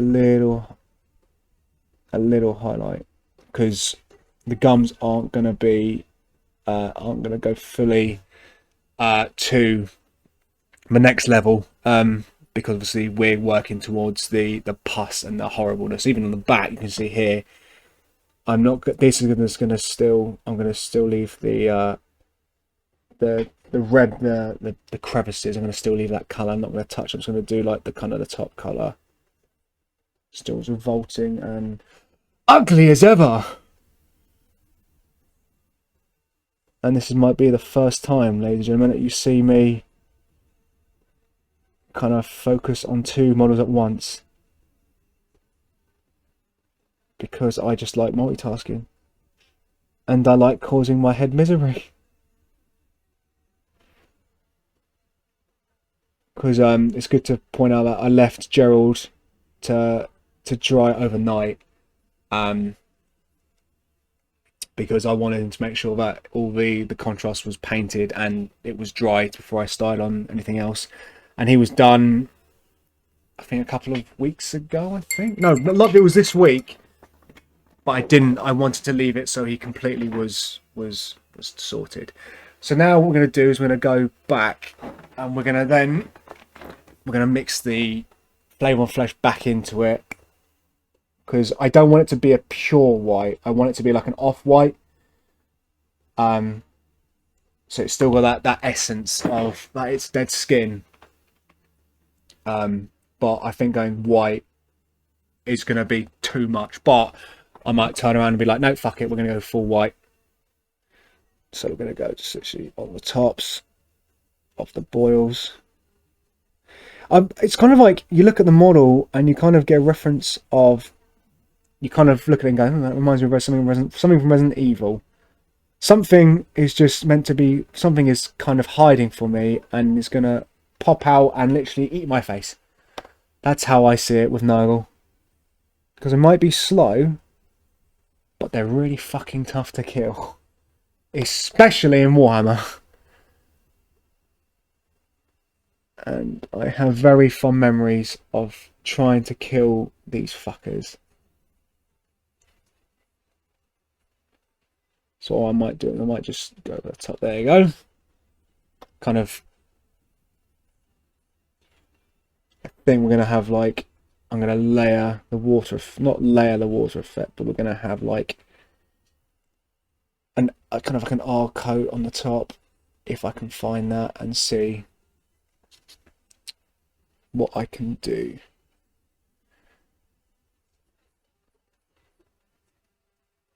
There you go. And the backs, just going to go onto the ridges again. And again, all just using a trusty 00 brush on a bust figurine. Call me crazy, but on a bust this size, I'm enjoying it.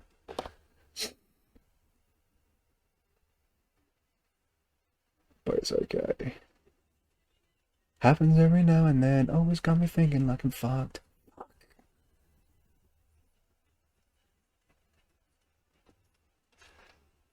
There you go, look at that face, it's beautiful.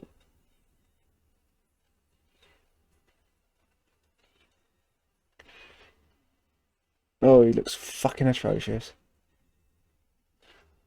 But that's what we want for Nova, we want him to look fucking filthy.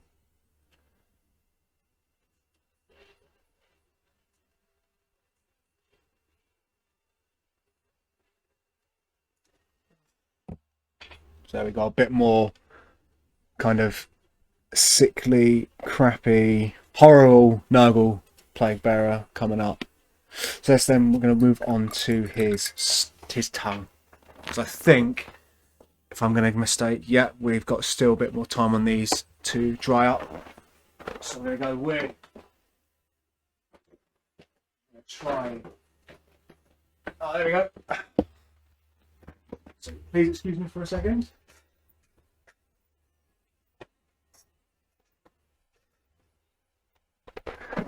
So we're going now to Pink Horror.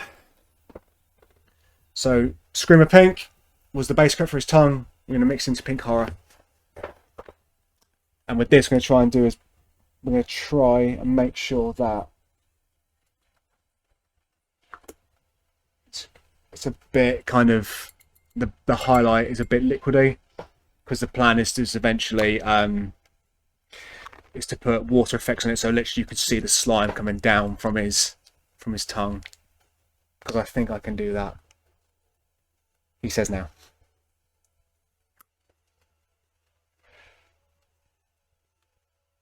But it's all about those little highlights, because those highlights will make it pop. So my original plan was to leave the model as it is, saying that, oh yeah, I could do it in 2 hours, and that was it.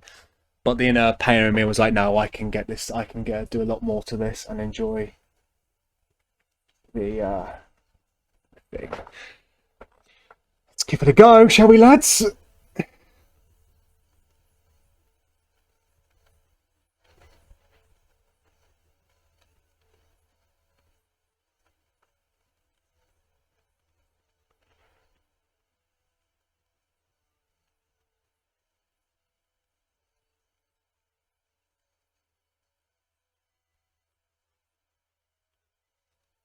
So with the tongue, like I said, I've done like a very watery highlight, just because I want it to be only subtle. I say subtle, it's not going to be subtle. By the end of it, it ain't going to be subtle, I guarantee. But it's just trying to, believe it or not, I'm still trying to learn how to fucking highlight, if I'm going to be honest. Because even I still don't know how to properly highlight. Because I get fucking worried. Because it's trying to make sure that it looks natural, if that makes sense. Because I remember when I was a kid, like I would just highlight, I would just go, yeah, there you go. It would literally be slop it on, and then it's done. But for sometimes it's just trying to, they always tell you when you're highlighting to like leave the original layer behind and stuff, but it's just trying to get that perfect balance between the next level and the bass level. But Gerald's looking alright. I'm happy with that. So what we're going to do now is go actually to the horns. Horns, massive fuck off horn. Because it was very dark, that the horn I started with, but now I'm going to do very, like, going to start doing lines up, and then where it's, what's the word I'm going to use? So like when you see a horn, you have like your base layer, then you'll have like next layer, then next layer, next layer. So it's just trying me to get used to doing that, but it's just, I always get petrified of doing horns. Always do. Because I just don't like fucking up, I'm going to be honest. Because if I'm not happy with it, it's just, I just get really upset. But there's only one way to find out, and that's to fucking learn and practice. So we're going to go for it. So we're going to go for, this is dried bark on the horn. So we're going to go. So we start like doing lines and then go up.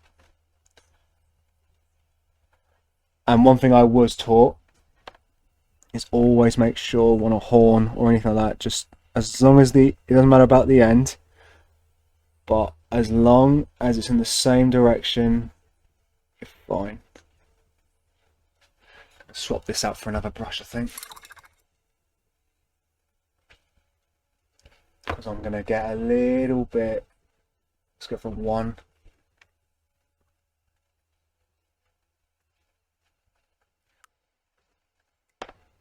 I always worry about dipping my paint and then literally getting only a little bit out, because that sucks when that happens. So up his arse. So we're going to start with just doing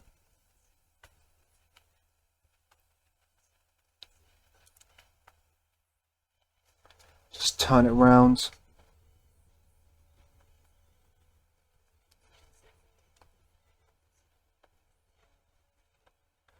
Just make sure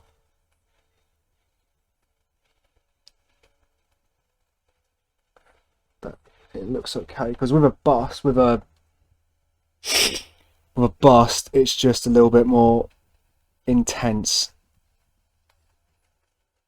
Because I don't know about you guys, but I just paint normal miniatures. But with this, it's just, I've now left a little bit on the bottom, which is just the original rhinox hide, and now this is now onto the. It's because we haven't got much paint on the brush. That's getting really, really irritating. So we're going to go back on here, dip that in there, get a lot out. There we go. That should be enough. So when you use a bloody arse expensive brush to be your paintbrush to get shit out, it's like, let's not damage this brush, because that was expensive, especially expensive. So we're going to go there and just rest it there.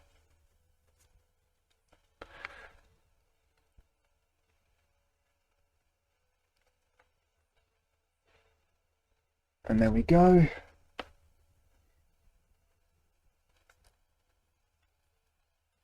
So then we've got the first layer of that is on Gerald's main horn. So then I'm going to go onto his second horn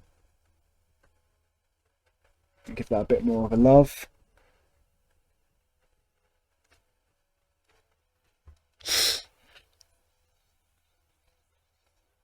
And then we're going to go onto his next level.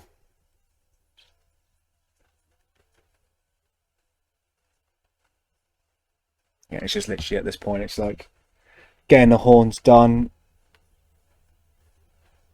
But because the horns are quite tiny, you're not going to fucking notice like the little things. But it's alright, because it's our little secret.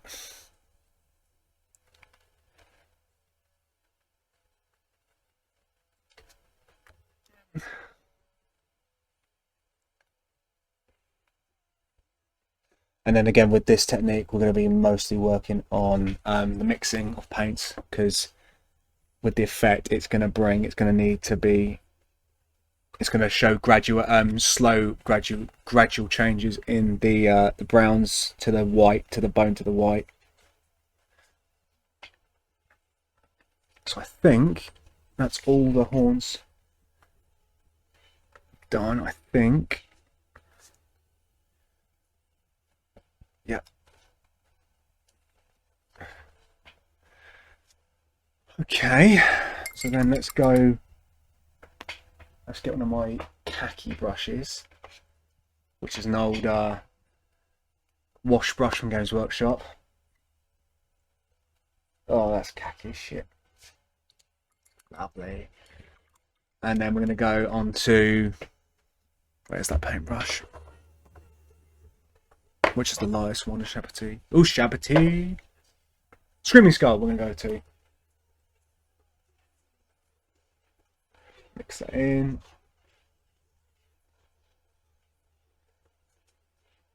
Because I really don't mind about these brushes, because they're quite. You always need that. I always would recommend having a cack brush to get your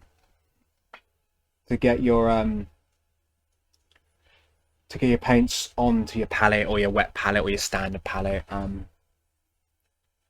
Because then that just means you can have a bit more. You can just actually slop it on me like that's it, done. And then we're going to start with doing the next level up.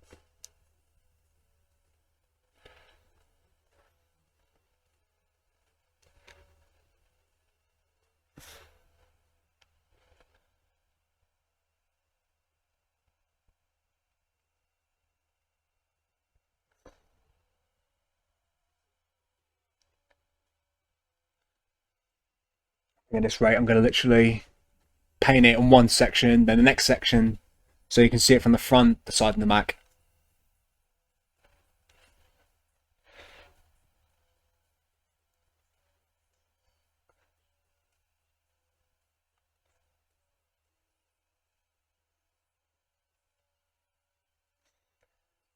My face is tickling.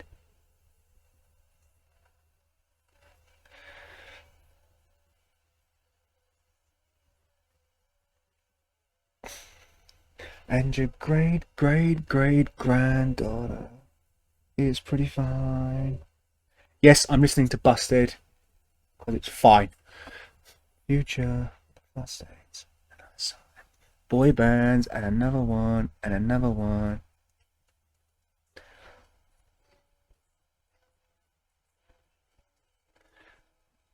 Because Busted is good.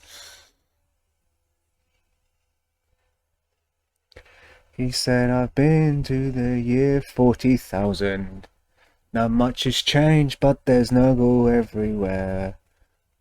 And your great granddaughter, she's pretty dead. I took a trip to the year 3000. It's so hey, got multi-platinum. I took a trip to the year 3000. It's so.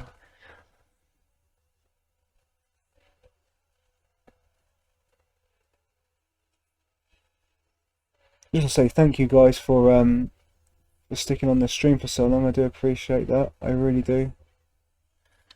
It means a lot, so thank you.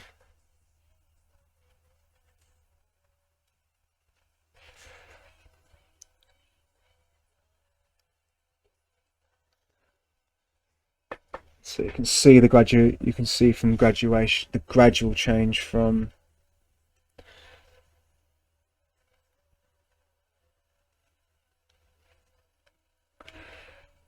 so with the big horn, just want to make sure that you've got like lines to see the transition, because as much as it's like a flat, you don't want a flat transition. You want to have it like gradually move, but it's just you want to have it so you can just see that the horns are getting lighter as it goes up, because obviously I think that's the more brittle of the horns. I don't know, I haven't got a horn myself, so I can't really comment on that shit. But we're going to now go on to the next step, which is the Screaming Skull. Oh, that's a bit too much. Cack. So this is where it's going to be pretty much getting it. We're going to be the last highlight before we do like a pure white. I say that now and I might turn up and be like, oh shit, it's too much. But we'll find out, because it's all about trial and error, live on camera.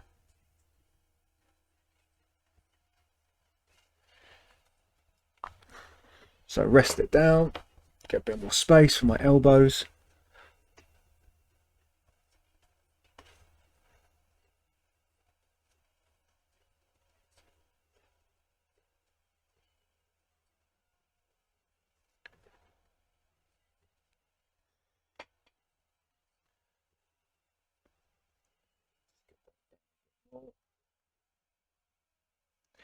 Use the fucking pinky to rest my pink. Use the pink to rest my pinky.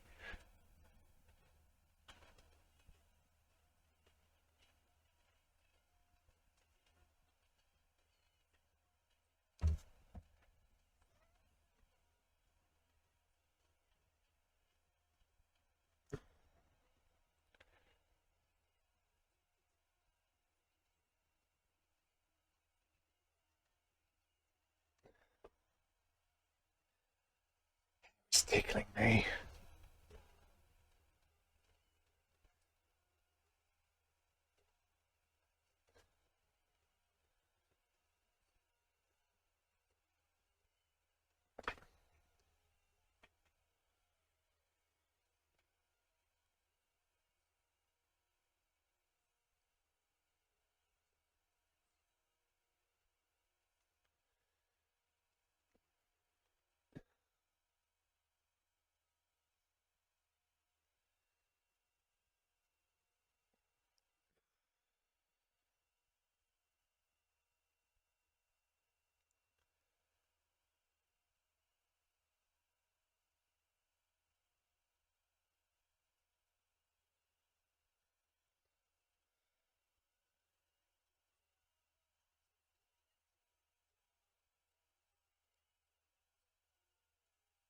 There we go.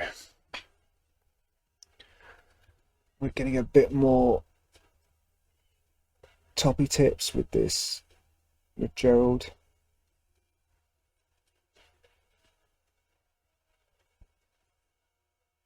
You'll notice that when I'm trying to concentrate on my painting, I'll stick my tongue out. Definitely a little technique that I picked up ages ago.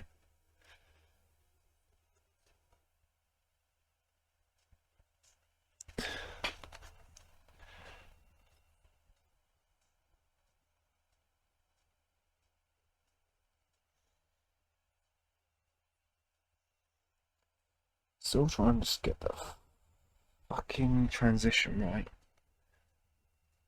I think what I'll do is when I get this right, it will. I'll try and do a glaze and just.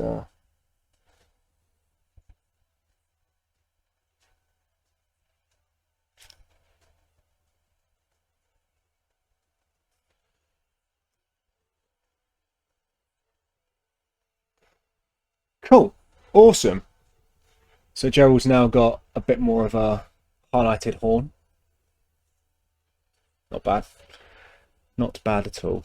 So I think he's looking all right for the moment. Just a few touches here and there, but one thing I can always come back to in the future. So put him around to the side for 1 second.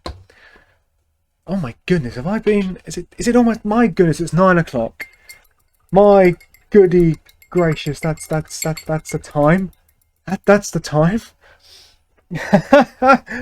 Thank you guys for sticking around for so long. I didn't even realise the time. Time flies when you're actually painting and having a good laugh, I have to say. Sorry, 1 second. Let me just quickly let me just change.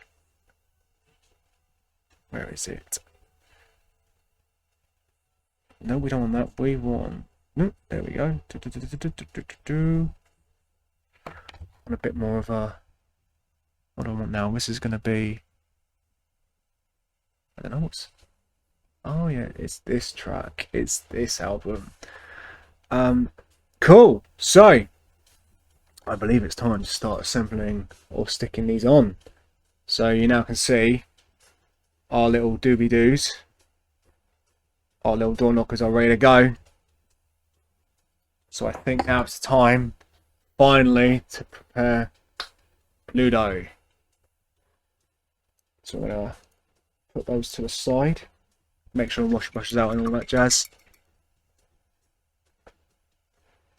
Because I'll give them a good wash in a bit as well.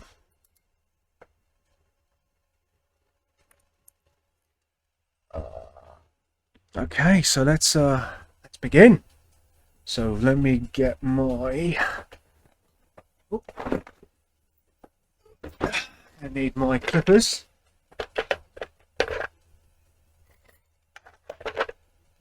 Snippy snips.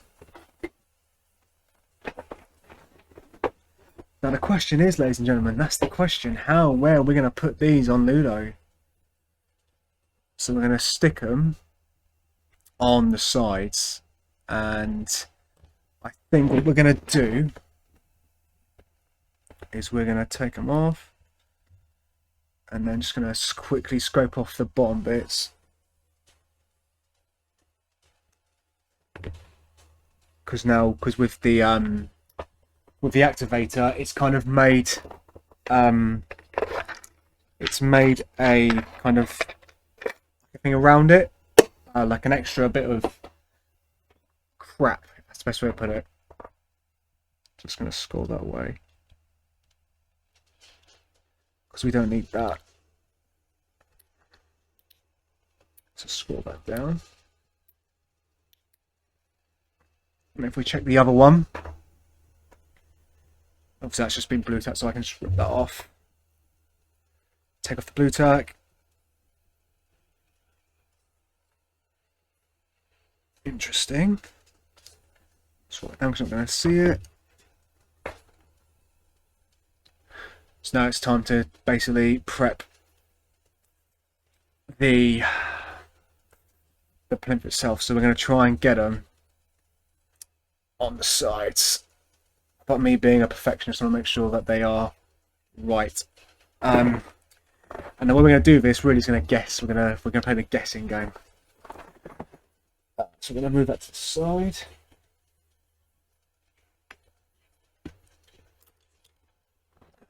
We're going to get these into focus and see.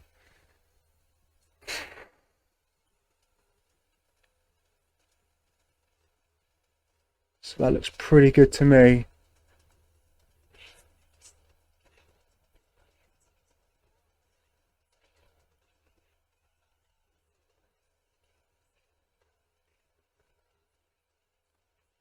I wish at this point I wish I could at this point have like a level so I can see exactly like a level head to see what is, if it's straight or not. So what I'm going to do is I'm going to take, oh, that was close. Take it off the base.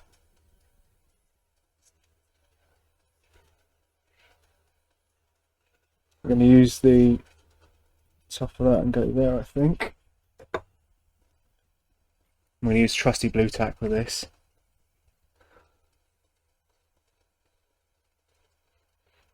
To mark out where he's going. So where the blue tack is the marker, that's where his ear is going to go. So don't worry about the extra bits. We can always go over the top with black and then. So give a bit of.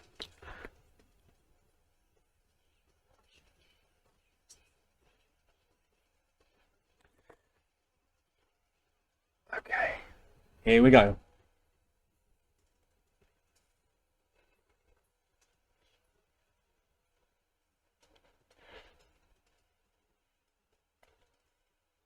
Go.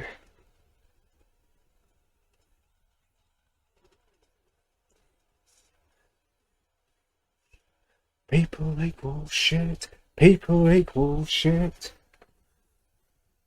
Bit of Richard cheese there. People equal shit. People equal shit. And then we've got one more.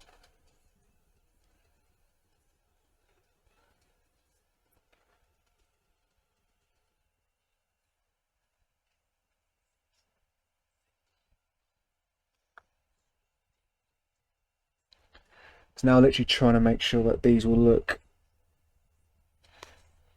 in the center.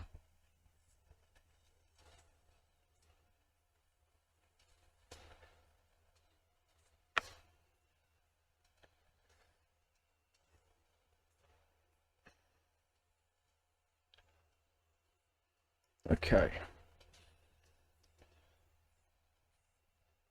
Okay, let's give this a go. Vendettas.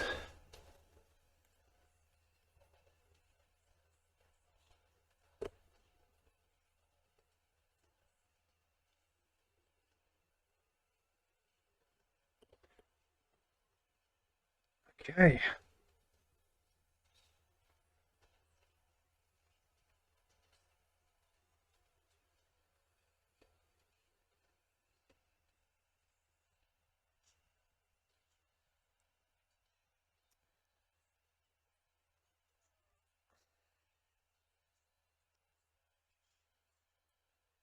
And there we go, ladies and gentlemen.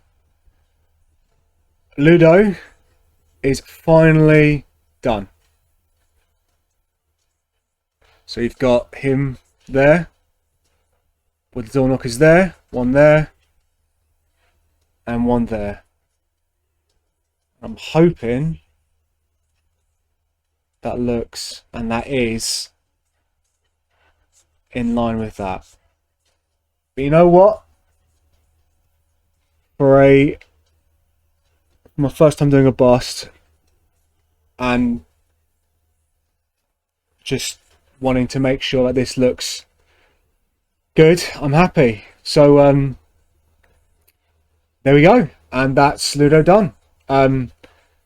Ludo has finally been completed after 5 episodes of The Joy of Painting. So I just want to say thank you all very much for joining me. I really do appreciate it. One of the main things this was always meant to be about was showing you guys that anyone that can watch can paint. Anyone can. It just takes a bit of time, a bit of patience, and with some simple techniques and some patience, you can do it. So there we go. We have the final product, and for my level of painting, I'm really happy with that.